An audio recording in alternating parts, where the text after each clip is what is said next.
filayo qiimeyn ma u baahan tahay maya waayahay safa marka aad yool iyo hadaf leedahay dadkuna ku garab istaagaan ee ay ku taageeraan ee aad aragto dhinacyadaada oo sacab badan laga tumayo waxaad dareemaysaa kalsooni tii hore ka badan wax badan oo aad islahayd soo gudbi oo kugu dhex baabi'i lahaana waxaad u soo gudbinaysaa si dhiiran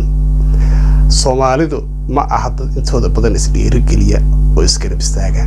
laakiinse muuqaalkan aan idin soo wado waa muuqaalan aad ugu farxay waa inan yar oo aad u weynayn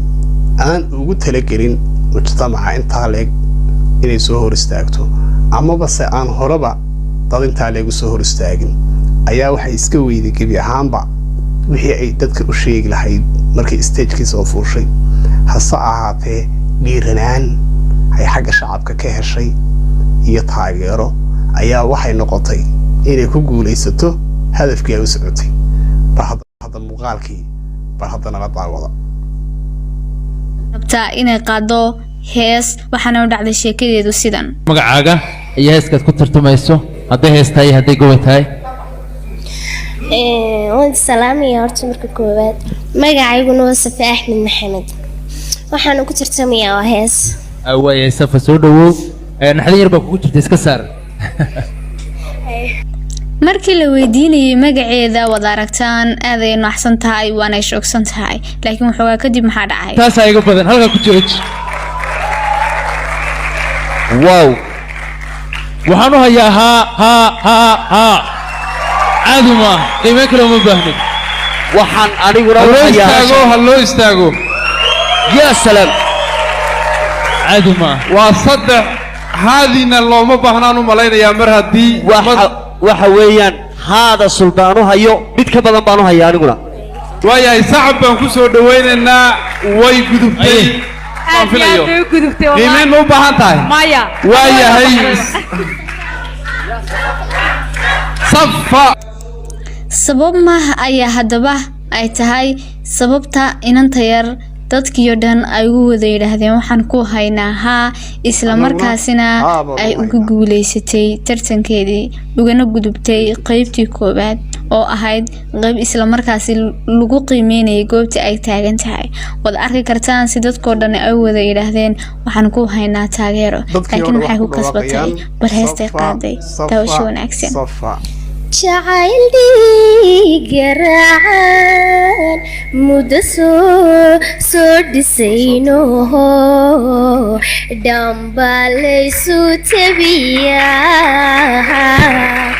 farxad kaga dhigayo dhibinaad dareenta qalbiyaha ogo kaaga dhaartayo dhayahaygu adiga weeyaane inaadina tahay dhigaygiyo dadka ruuxaygu dheer dhado kama saarni dhuda meel ku wadayaan labaan u noqona intaas ay iga badan halka ku jooj wow waxaan u hayaa ha aduma runtii waa qof dhalinyaro ah oo hami ka lahayd inay fanka ku soo biirto ama heesaan noqoto qof kastaana markuu dhalinyarta yahay wuxuu jecel yahay inuu noqdo hadii lagu taageero ama dadka u saaxabtuma runtii uu haya abaal weyn waana ku farxaa isla markaasi suldaanu hayo mid ka badan baan u hayaa muuqaalkeena maanta intaas ugu soo eegyahay hadda dhalinyar tahay oo leedahay rajo ama riyooyin waxaan ilaahay kaaga bareenaa inuu ilaahay ku rumeeyo iyagii khayr leh oo bilaa macsiya oo ilaahay ku siiyo fariin nooga timid xagga iyo Puntland waa muuqaal cusub iyo gabadh cusub oo iyadu sheegatay inay tahay gabadha ugu romanticsan Puntland oo dhan hadda ma aha hadda Soomaalidu inta kale ay degto gabadhaas waxay sheegatay Puntland kaliya waxaan u leenahay horta gabadhaasi haddii aad fahamsantahay romantic wuxuu yahay haabaan ku haynaa haddaba gabadhaas haddii aad hore samaaro qurux u hayseen tanna ku darsada alla xaggaa iyo galmudug iyo boosaaso iyo alla maxaa iska soo daba dhacaya gabadhaasi sheegatay iyaduna tahay midda ugu romanticsan Puntland bal hadda muuqaalkeygii bal hadda daawasho wanaagsan waxaan ahay gabadha Puntland horta waxaan ku noolahay Puntland gaar ahaan Boosaaday waxaan ahay dhabahan sidee gabadha Puntland maxaa dhahaa ugu romanticsan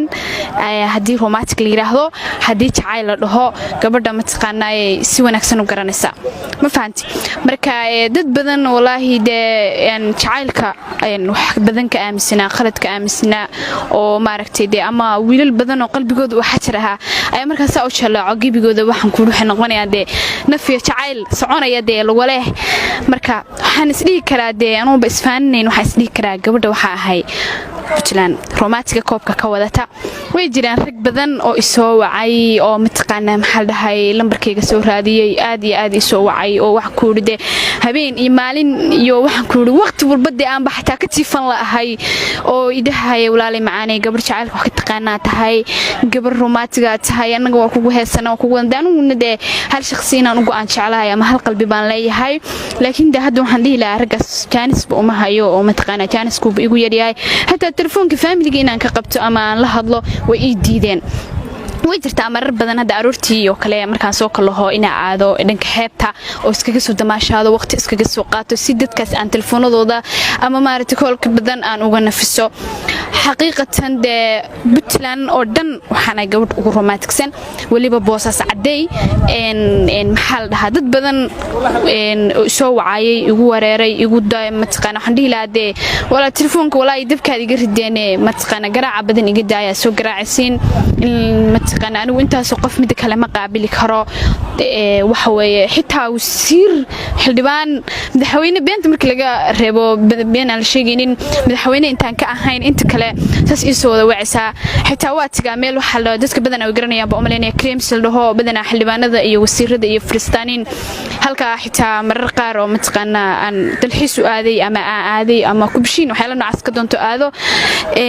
taas darteed baan ku yiri markaas kulligood soo garaacayaan oo gabadhan gabadh la sheegayo waaye marka u baahan lambarkeeda walaa waa ka tiifan laahay xaqiiqda markii laga hadlo marka rag noocaas waxaan dhihi lahaa oo saas isoo wacaya igu daalaya walaal ayniga nasto nafis ayniga qaato nima qaabili karo way jiraan rag badan oo xitaa aniga daraaday dabqil iskaga soo tuurayay oo soo wacay aniga la sheegay la dhahay balqisay nimanka noocaas maxaa nolosha saas ugu ciriirinaysa nolosha inaguma ciriirin laakiin aniga leersado fadlan maxaa weeye maxay tooleedaan qof kaliya jacayl bari karaya ama romantic hadii la yiraahdo bari karaya laakiin intaas ummada jacayl hadii la yiraahdo ama romantic hadii la dhaho ma bari karaya ilaahay baa ilaahay anu mataqaana mid kale ha shakhsi baan ahay hal qalbi baan leeyahay boqolaal wiil qalbiyadeyda ma deeqi karaan gabadhaasi fariin bay soo dirtay gabadhaasi waxa tiraahday ka nasto dabkii baad iga rideen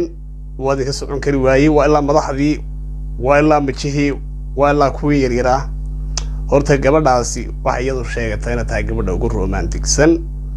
haddiiba ay fahamsan tahay romantic wuxuu yahay waxaanu leenahay hablaha kalena war gabadhaasi cashar laga faa'iideysto